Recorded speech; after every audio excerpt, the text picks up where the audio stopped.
everyone, it's PresleyActionGames.com here, and I'm squatting really uncomfortably so that I can be Dad's height. So am I. We're at Long Beach Comic Con. So this is the funny thing, like, she's tall enough now that when I squat down, I'm lower than her. So she has to squat down too, and we both end up being uncomfortable. So it's fair. Yay! Yeah, equitable treatment. This is really uncomfortable. Equality now. Okay, anyway, where are we? We are at Long Beach Comic Con. Yes, it's Saturday, day one. Woo! Parking garage was full. Day two, I'm gonna preview day two. Day two's all about like Space Expo and education and the cool science content and particularly space related content they do here. Presley's got a couple of super cool interviews. Yes, definitely. Today's gonna be all about cosplays and panels and the con and what's cool about Long Beach Comic Con specifically, right? So what do we do when we go to a con? We do cosplay scavenger hunt. And what is cosplay scavenger hunt? So it started way back when I was tiny. I would make a scavenger hunt list for cosplays I wanted to see. And so we still do it to this day as tradition, and we share it with you guys now.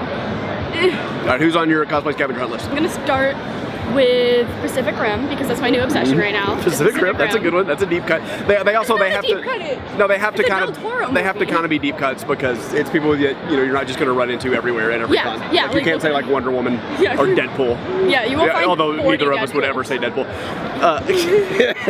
Number one for me is Be More Chill. Yes. Presley's in her Michelle Mel cosplay. Crossplay. Wait, can I show you the rainbows? Nice. I'm sure we'll get good shots of that. Yeah. So anybody else in a Be More Chill cosplay is definitely high on the list. I want to find myself a germ. Okay, next. Let's go Heather's. Heather's is a good call. I'm going Lost. Yes. I want a Hurley specifically. I don't think that's. It's like so rare now, and it makes me so mad that I got into the show with. Just anybody in a Dharma jumpsuit, I'll be happy with. So yeah, I'm going Lost. How about a Zaragoza cosplayer? Yes. Easy U cosplayers. Easy U cosplayers count. Okay. I'm gonna go Sanders Sides. Sanders Sides. Yes. Yeah. Okay. Because these are more deep cuts. Or anybody from Vine. Yes. Any Vine Please. characters? I really want to cosplay, not a Vine cosplay, but I want to cosplay like him. Lucky Luciano. Y'all know who I'm talking about. Okay. Him. I'm still gonna go Taz. Taz, woo! Yeah, we'll do some Taz cosplayers. We're gonna walk around, we'll show you what's happening in the con. We're gonna catch a couple of cool panels, we'll shoot some of that, show you what happens. Yeah. What else?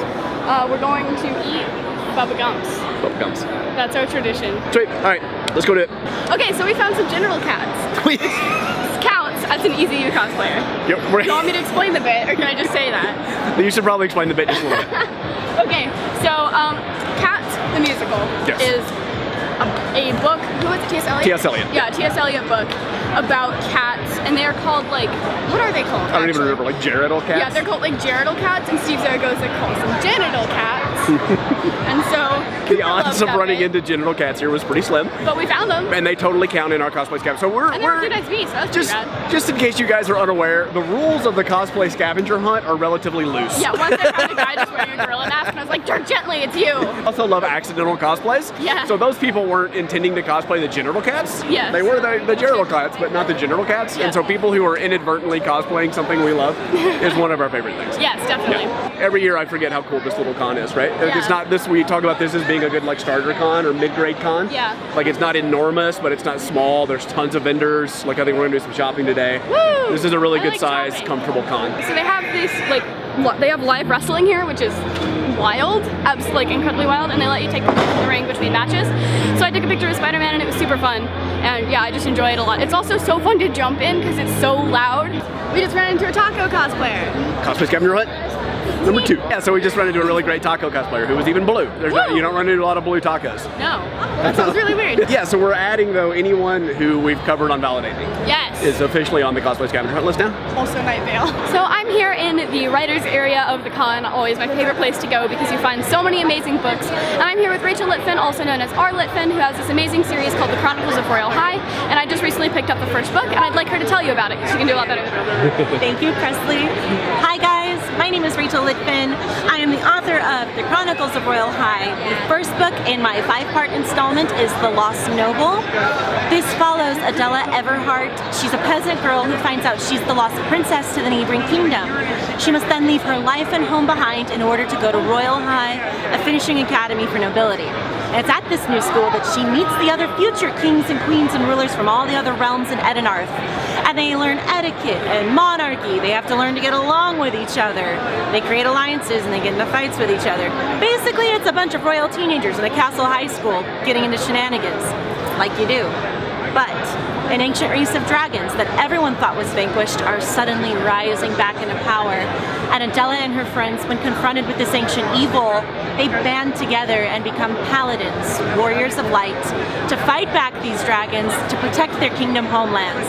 But they're still teenagers, they're still finding their way, they're still trying to be the best rulers they can be for their respective kingdoms. And that's the Chronicles of Royal High. It's going to be a 5-part series. I'm available on Amazon for hard copy purchase, or if you're a Kindle reader, for download. The audiobook is going to be available early January 2019. Dragon's Wrath, which is part 2 to this, will also be available early next year. So this is one of my favorite parts of cons, so just being with people who love their writing so much and are out here just trying to make it work and trying to get their stories out there. So I wanted to say a huge thank you to Long Beach Comic Con for supporting smaller authors, because one day hopefully I will be at a table like that selling my books, and I'm super excited about it. I can't wait to read this book. It's so cool to see people so passionate. So it's day 2 and we're going to be focusing a little bit on Space Expo today, which I'm super excited about. One of my favorite things about Long Beach Comic Con is that they have this amazing Space Expo. They have a lot of scientists come out and talk about the missions that they're parts of and their fields, and it's absolutely incredible, and I love it so much, and you all know I love astronomy so much. So hearing all of these incredibly intelligent people talk about it makes me so happy, and I actually have a couple interviews lined up, so hopefully you guys will see some clips from that today, as well as you will see the full videos soon enough. So first we're going to be going to a panel about the Europa Clipper, which I'm very, very excited about. Hi everyone, my name is Dr. Morgan Cable. I'm a research scientist at the NASA Jet Propulsion Laboratory, and I love studying ocean worlds. Europa, Enceladus, Titan. Turns out there are a lot of amazing places in the solar system that have liquid water, and we're just beginning to scratch the surface literally in terms of, what kind of chemistry, potentially biochemistry could be happening in those places. My favorite thing about space, I think, is just how big it is. And every time we send something to near or far corners of the solar system or the universe, we always find something we didn't expect. As a scientist, my favorite statement is when you look at something and you go, huh, that's weird. Because usually you end up making a great discovery after something like that. So I'm here with Dr. Steve Vance, who is an astrobiologist and geophysicist at JPL, and I'm here with Dr. Christina Ritchie, and they are an astrophysicist and planetary scientist at JPL as well. So first of all, I wanted to say thank you guys so much for taking a minute to sit down with me, and you both have done a lot of stuff in science that means a lot to me in different ways. Dr. Vance, you work as an astrobiologist, and that is fascinating because my dream job is to be an astrozoologist, and so you're laying the foundation for that. I wanted to thank you so much. As well as Dr. Ritchie, I am a huge believer in the fact that representation means a lot and does so much for women in science, so I wanted to thank you so much for making it possible for girls like me to see a role model in our field. Yes, that's exactly what we want. Yay, I'm so glad. So thank you again for sitting down and doing this amazing stuff. What I was mainly wondering is, what should people like me who are really interested in going into fields like you guys, what should we focus on studying to get this background? The things you're passionate about. So for me, when I was a kid, I wanted to do weird things like I was a non-traditional girl. I was very much a tomboy, but at the same time, dolls were forced upon me. And so instead of totally rejecting the dolls, I tried to wire my dollhouse with electricity. That's so cool. And my dad had to forcibly teach me how to wire a dollhouse, otherwise I would have set our real house on fire by accident. So my family got from a very young age that these were the things that I was passionate about, and instead of standing in the way of me wanting to build robots and a potato launcher to try to launch a potato across the Ohio River, I failed miserably, just so you all know. Aww. But they made sure that I was able to study physics, high-level math. So my mom was one of the major advocates in our school system for making sure that calculus was available to high school students. It wasn't when my older sister was coming through, and it really helped. So math, science, but most importantly, the things you're passionate about. I would also say art, too. For me, particularly within classical mechanics, being able to actually pictorially draw things in many, many colors, like I have one of the world's largest Sharpie collections, and I have it, right? Yeah. And I have that specifically because that's the way that I see things. And I needed to have that type of opportunity, and art actually gave that to me. Interesting. So I'm not an artist by any means, but I am very pictorial in the way I think. So for me, math, art, and science. Yeah, I can't disagree with any of that. My own experience growing up, I was motivated by things that ultimately I came to understand were related to physics, but initially it was like building, stuff with pulleys and just curious about the world. But really, I want to emphasize however you feed your brain by following your interests, that will express itself in your research if you're pursuing a research direction. So I have an interest in literature. I studied a lot of languages. All that stuff. Yes, you need the background. You need physics. You need biology if you're going to be an astrozoologist. But I think what's unique about the human brain, as opposed to the AI that seems to be emerging, is that we're able to put together a lot of different things and be inspired by things that initially seem unrelated. Yeah.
Alright, so that was Long Beach Comic Con. I had a great time, but alas, it's time to go home. I have auditions to prep for, so I need to get home kind of early to get all that stuff done. But it was a great con with all sorts of incredible stuff you've seen in the video. The cosplay is amazing. There's Space Expo. There's so many like smart scientists here, which is so fun to have at a con like this. As well as I got to debut this cosplay, which I love so very, very much. And so yeah, it was just overall an awesome con, and I'm super glad to be here. Thank you so much to Long Beach Comic Con for having me, and I hope you all will come here next year so I can meet you. Don't be afraid to say hi. Thank you so much for watching, and I'll see you next time. Bye-bye!